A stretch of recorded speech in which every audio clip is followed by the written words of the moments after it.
देखिए राजीव जी, जितने सवाल आपने किए उन सारे सवालों का जवाब कोई उच्च स्तरीय, बल्कि हम तो कहेंगे कि कोई न्यायिक जांच ही दे सकती है। कोई न्यायिक जांच हो, सुप्रीम कोर्ट के किसी जज, रिटायर्ड जज के अध्यक्षता में एक जांच बने, जो इन सारे सवालों का, जिन सवालों को पुष्परंजन ने उठाया, जिन सवालों को राजेश ने उठाया, या जो सवाल आप भी कर रहे हैं, तो एक पहलू ये है। और देखिए, थोड़ा बहुत हम लोगों ने भी प्रधानमंत्री, उप प्रधानमंत्री, राष्ट्रपति को कवर किया है, यात्राओं को भी कवर किया है। तो इस लंबे पत्रकारिता के में प्रधानमंत्री जहां भी जाते हैं, एक दो दिन पहले से ही वो पूरा इलाका जो है, एसपीजी और आईबी, रा, ये सारे लोग, खासतौर से जब सीमावर्ती इलाके में जा रहे हैं, तो ये सारी एजेंसियां जाकर के एक तरह से टेक ओवर कर लेती हैं। वहां के पूरे चप्पे चप्पे पर उनकी निगाह रहती है। एक तरह से कहा जाए कि सैनिटाइज करने वाली बात, जैसे अभी राजेश कर रहे थे ना कि रास्ते को पूरा सैनिटाइज कर लिया जाता है। लेकिन चूंकि अचानक उनका कार्यक्रम बदला। अब अचानक कार्यक्रम क्यों बदला? भाई, इंटेलिजेंस तो वहां थी, रा के लोग तो थे वहां। तो क्या ये था कि आपके पास एक खबर पहुंच गई कि साहब वो भीड़ नहीं आ रही है, जिस घोड़े पे आपने भरोसा किया वो खच्चर निकला, तो अमरिंदर सिंह जी बैठे रहे और लोगों को ला नहीं सके। भाजपा में कांग्रेस के एक विधायक को शामिल कराया गया, जो अमरिंदर सिंह जी के खास आदमी थे। अमरिंदर सिंह की पार्टी में नहीं गए वो, उनको भाजपा में शामिल कराया गया। लेकिन देखा जब कि वो भागो रे, हवा खराब है वाली बात है, तो फिर वो वापस चले गए, वापस कांग्रेस में ही आगे लौट के आ गए। ये सब बातें तो चल रही हैं। मतलब जो हाल है वहां बहुत अच्छा तो नहीं है। और दूसरा एक चीज आप गौर करने वाली बात है कि किसानों का जो अभी चर्चा हो रही थी, राजकुमार भी बता रहे थे, हमारे मित्र हैं, वरिष्ठ पत्रकार हैं, किसान जो कृषि विधेयक तो आपने वापस ले लिया, लेकिन अभी मत भूलिए कि एक दो दिन पहले मेघालय के राज्यपाल सत्यपाल मलिक का जो बयान आया, उसमें उन्होंने क्या कहा कि साहब, प्रधानमंत्री से जब हमने बात करी और कहा कि साहब 500 किसान मर गए वहां पे आंदोलन करने वाले, तो प्रधानमंत्री ने, जैसा सत्यपाल मलिक कहते हैं, कि उन्होंने सवाल किया कि क्या वो मेरे लिए मरे? तो जब इस तरह की भाषा आप किसानों के बारे में बोलेंगे, तो किसान पहले से एक तो आंदोलित है। आपके सारे वायदे उनके लिए जो थे वो सब जुमले साबित हुए। तो उसको लेकर के एक तो गुस्सा, दूसरा आप जिस तरह नमक पे आप जले पे आप नमक छिड़क रहे हैं, घाव पे मरहम लगाने के बजाय आप ये कहते हैं कि भाई हमारी उनसे सहानुभूति है, वो ना कर करके आप कह रहे हैं कि क्या हमारे लिए मरे? वो किसके लिए मरे? जिसके लिए आपने देश से माफी मांगी, देशवासियों से माफी मांगी, उसके लिए मरे। तो ये सारी चीजें हैं। किसानों में एक तो गुस्सा है, और पंजाब में हालत अच्छी नहीं है, ये तो सबको जाहिर है। लेकिन सीधी सी बात है कि जब कोरोना इस तरह से फैल रहा है, रोज आप कर रहे हैं, दिल्ली जैसे राजधानी शहर में 2 दिनों का कर्फ्यू लगाने की बात हो रही है कि साहब वीकेंड कर्फ्यू लगेगा 2 दिन का। रैलियां लोग अपनी रद्द कर रहे हैं या कम कर रहे हैं। वहां पे आप जाना आपके लिए बहुत जरूरी था। आप हेलीकॉप्टर से जा सकते थे, अगर मान लीजिए ये भी लगा कि ठीक है वहां घेराव हो रहा है, कुछ हो रहा है, तो उसके और रास्ते निकल सकते थे। लेकिन नहीं। देखिए, सीधी सी बात यह है, इन चुनाव में पांचों राज्यों के, जो खास तौर से उत्तर प्रदेश, उत्तराखंड और पंजाब, जो हम हमारे अगल बगल के इलाकों में है, इन इलाकों से जो आपको अपना उप सर्वे आ रहा है, वो बहुत खतरनाक संकेत दे रहा है कि पंजाब में अभी भी आप 0/0 से आगे नहीं बढ़ पा रहे हैं।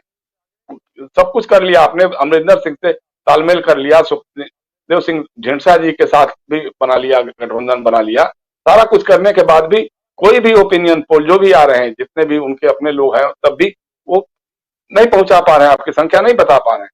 तो ये सारा जो हो रहा है, देखिए एक चीज आप याद रख लीजिएगा, इस पार्टी ने चुनाव जीतने के लिए पुलवामा को हवा दिया था।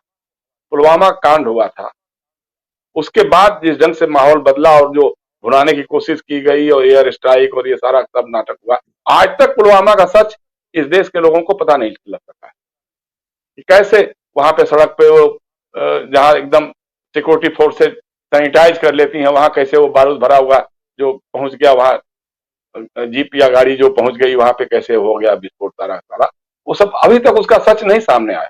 तो इनकी लगातार जो कोशिशें हो रही हैं राजीव जी, ये जैसे उत्तर प्रदेश में, या ये धर्म के नाम पर जिस ढंग का खेल खेला जा रहा है, धर्म संसदों में जिस ढंग के जहरीले भाषण दिलवाए जा रहे हैं।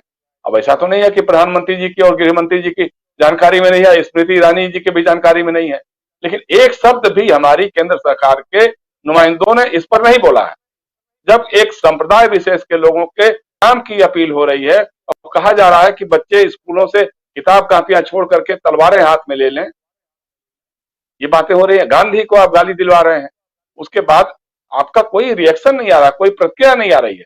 तो सारे जो कर रहे हैं, अब जैसे अभी वो आया है मुस्लिम महिलाओं का एक सोशल साइट पे जिस ढंग से दिखा रहे थे, वो बना रहे थे, नीलामी की बात हो रही थी और वो भी एक था, लेकिन ये सारे हथकंडे अपनाने के बावजूद चूंकि दूसरे तरफ से कोई रिएक्शन नहीं हो रहा है, कोई प्रोवोकेशन आपका कारगर नहीं हो पा रहा है, तब एक अंतिम उपाय जो हो सकता है कि जान पे खतरा है। मुझे तो आश्चर्य हो रहा है कि जो स्क्रिप्ट राइटिंग जो हुई होगी, पता नहीं, राजेश बादल ज्यादा जानते हैं स्क्रिप्ट वगैरह के बारे में, तो अगर कोई ऐसी अभी तक ये नहीं आई खबर कहीं से कि वहां कहीं कुछ बम धमाका या कुछ वो मिला है या कुछ, ये सब भी कुछ हो सकता है 1-2 दिन बाद कुछ कहीं से निकल के आ जाए कि किसी खेत में रखा हुआ था या कहीं कुछ हुआ था। मतलब अब एकमात्र यही एक बचा हुआ है कि जान पे खतरा है, साहब प्रधानमंत्री जी की जान पे खतरा है। भाई पंजाब में कौन इस समय आपको कौन करने वाला है? और राजेश बादल की बात से मैं एकदम सहमत हूं कि भाई कोई अगर नेता बड़ा नेता है, बड़े दिल वाला नेता है, अगर उसके राज्य में उसके देश के वासी देशवासी किसान अगर विरोध प्रदर्शन कर रहे हैं तो बेहतर तो होता कि उतर के जाते और कहते कि भाई आप बताइए क्या बात। चूंकि एसपीजी आपको घेरे रहती, ऐसा तो नहीं है कि आपको इससे हो जाएगा, तो लेकिन वो साहस आप नहीं दिखा सके, आप वापस लौट के आए और फिर बाद में आपने एक नई कहानी। और ये जो बयान है कि जिंदा लौट आया हूं अपने राज्य के मुख्यमंत्री को बता दीजिएगा, इससे खतरनाक बात और इस लोकतांत्रिक देश में हो नहीं सकता। संसदीय लोकतंत्र में जहां संघीय ढांचा है, एक देश का मुख्य प्रधानमंत्री एक राज्य के मुख्यमंत्री के बारे में अगर इस तरह की बात करता है बिना किसी जांच के, बिना किसी सबूत के, तो इससे बड़ी दुर्भाग्यपूर्ण बात कुछ हो नहीं सकती है। और अगर ऐसा कुछ है, जाहिर सी बात है आप उसकी जांच करा करके आप आते, उसके बाद वो आप कहते। और फिर जिस तरह से एक एक करके नड्डा जी और स्मृति जी और सारे मुख्यमंत्री और पूर्व मुख्यमंत्री और नेता लग गए कि साहब बस प्रधानमंत्री जी की जान का खतरा है, जान का खतरा है। मतलब चुनाव में हमारा भैया भला करो, नहीं तो प्रधानमंत्री जी की जान का खतरा है। मतलब ये जो हम देख पा रहे हैं, तो ये अपने आप में खतरनाक बात। चुनाव जीतने के लिए एक तो आप लोगों की जान जोखिम में डालते ही हैं। बंगाल में आपने रैलियां की, आपने बताया, अभी हमने सब लोगों ने देखा कि जब चरम पे पहुंच रहा था कोरोना, उस समय आपकी रैलियों में भीड़ जुटाई जा रही थी। अब चूंकि पंजाब में आप भीड़ नहीं जुटा पा रहे हैं, अब खट्टर साहब भी नहीं पहुंचा पाए, उसमें हम क्या कर सकते हैं। अमरिंदर सिंह जी का इतना भी असर नहीं है कि लोगों को ला करके वो अपना मैदान इस बारिश में भर पाए, लेकिन अगर भरते तो उसमें आप जाते और भाषण करते, तब वो आपको याद नहीं आता कि नहीं कोरोना चल रहा है, कोरोना में हमको प्रोटोकॉल का भी देखना पड़ेगा। ये सारी बातें हैं राजीव जी, असल बात यही है, भागो रे हवा खराब। जी भागो रे हवा खराब है। और